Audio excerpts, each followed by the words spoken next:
When I returned home, I found the shoes of another woman in the hallway. I had been away suffering through long hours of difficult delivery and was relieved to be finally home with my newborn. My few days old daughter was sleeping soundly in my arms. However, my heart was thumping faster and faster despite her calm breathing. I quietly walked into the back of the house, trying not to make sound with my footsteps. It was probably the only relief that my daughter was asleep. When I got to the bedroom door, I heard my husband and a mysterious woman chatting happily. I was choked by the surge of shock, and my mind went blank. In the midst of it all, I managed to keep my sanity with the presence of a tiny new life in my arms. I felt sorry for putting her in the middle of such a painful situation and apologized to her in my head. I gently opened the door and looked through the narrow crack to see what was going on inside. There they were. Oh my God, it's her. My husband Jordan and I met at a volunteer group. My friend Christy invited me to go with her, and there he was. He was friendly and funny and talked to us frankly. Not only was he a good communicator, but he was also very active in volunteer activities. He was willing to take up projects that were said to be hard and stressful. He was admired by people around him, and of course, I was one of them. Because of his intended experience, he had no trouble getting the job he wanted. I followed his example and did my best in both volunteering and studying. As a result, I landed a job in the firm I wanted. While celebrating with Christy at a bar, we bumped into Jordan for the first time since he graduated. I was so excited to see the guy I had admired for the first time in a long while that I asked him out to a movie on the spot. He happily took up my offer, and we started going out from the day we had the first date. A year later, we were married. Christy was surprised at the speed, but I was confident that he would be the one for me. Although I had little experience with men, I felt strangely comfortable with him. "It's delicious. You're the best cook." "I saw this recipe on SNS and thought it looked good." "I'm so lucky that you like cooking." "It's nothing compared to your study. It's hard, isn't it?" I nodded as I gobbled the gumbo he prepared for me. I was in the middle of preparing for the difficult certification exam. Since we both had a job, we had divided the housework between him for the cooking and me for the cleaning, but I had been leaving the most to him. I was planning to get myself back to the chores after the exam was over. It must have been tiring to take care of the house while working, but he had taken up the extra without a grim look on his face. I was glad to have found a wonderful man. After that, I passed the exam with flying colors. He was happy for me, and I was able to earn more income with the certification. However, our relationship took an unexpected turn. One day, I felt strangely ill and left work early to go to the doctor. There, the doctor told me the unthinkable. "I'm back." "Hey, hon." As soon as I heard Jordan's voice, I rushed to the front door. He cocked his head to the side as he took off his jacket. "What's up? You're in a good mood." "Of course. We are having a baby." The reason for my poor health was pregnancy. When the doctor told me, I was surprised, but also overjoyed. Having kids was always on my mind. I was earning more money than ever, so there was no financial strain. I expect Jordan to be ecstatic to hear the news, but his face turned grave. Congratulations. He walked into the living room, leaving me stunned and disappointed. I told myself that men were like that. As the time went by, feelings of discomfort grew thicker and thicker. I worked until the last minute even though my health was poor. My colleagues told me not to push myself too hard, but I wanted to work as hard as I could. I loved my job that much. Jordan was also in the midst of his busy season, and we both neglected housework. The madness had reached the limit, so I suggested we hire a housekeeper. He then lashed out. Don't waste our money. Why don't you quit your job and do the housework? I couldn't believe my ears at his unexpected reply. From that day on, he stopped doing any chores out of spite. I honestly didn't understand what was going on with him, but I also didn't have the time or energy to discuss it with him. I didn't want to make things worse by saying unnecessary things. If that was the case, I told myself to do the best. I started to take care of the house in parallel with my work. I was sure that he would return to his sweet ways after the birth. One weekend, while pushing my exhausted body to vacuum, I saw something wedged in the sofa. It was Jordan's phone. I picked it up and was about to put it on the table when I heard a yell behind me.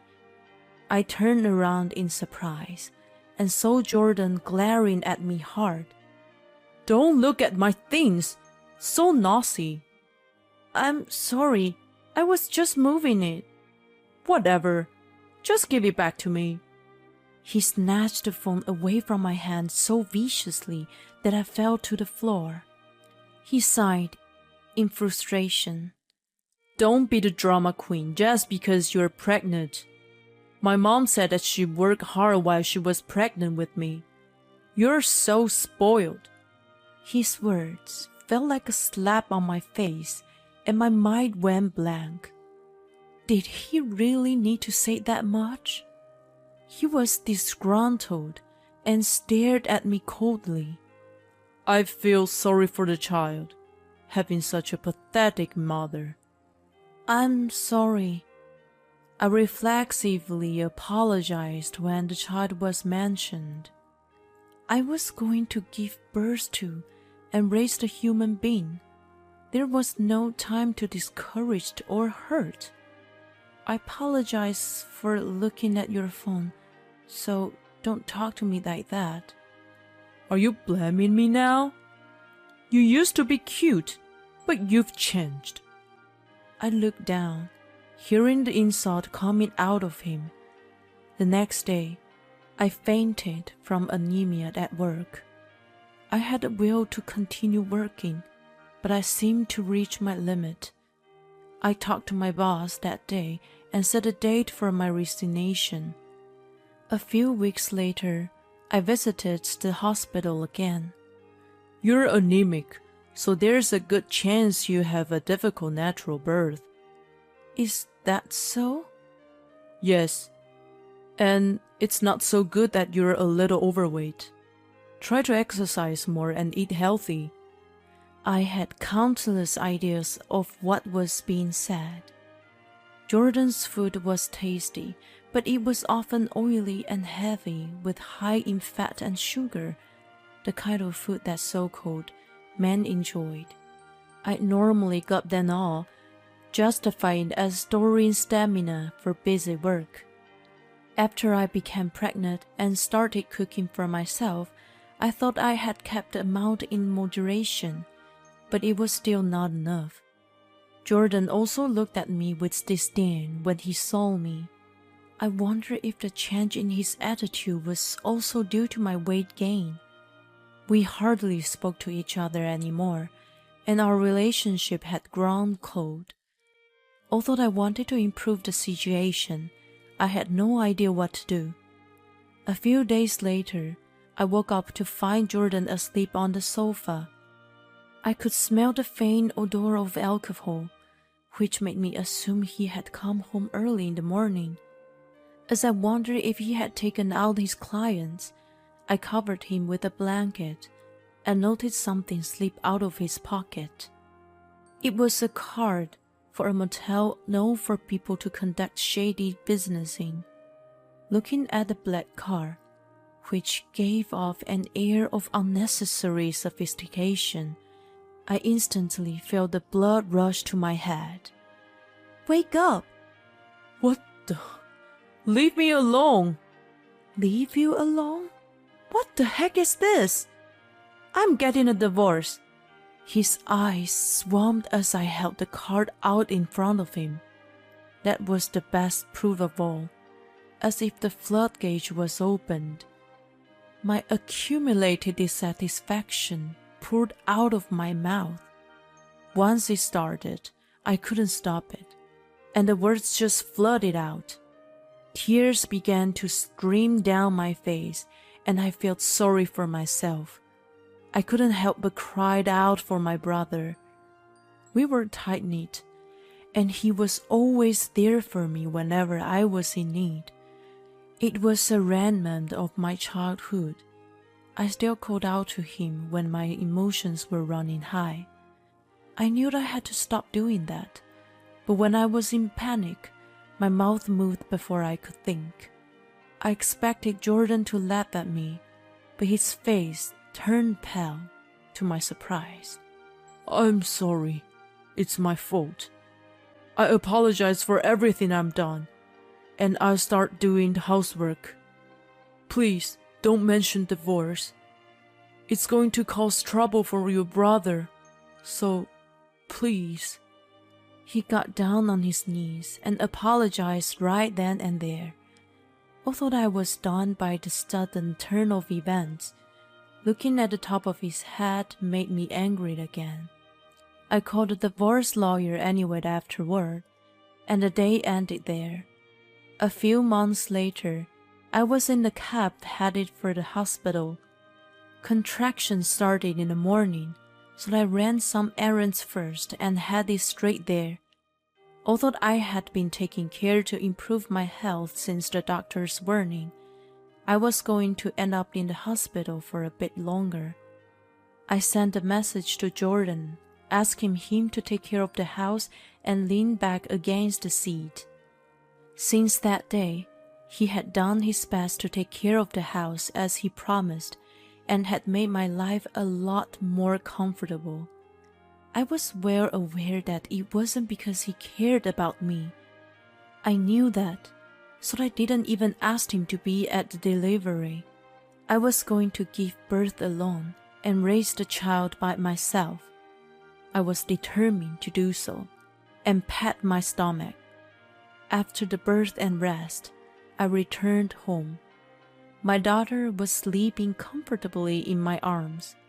When I went inside, I found, as I had expected, the shoes of another woman.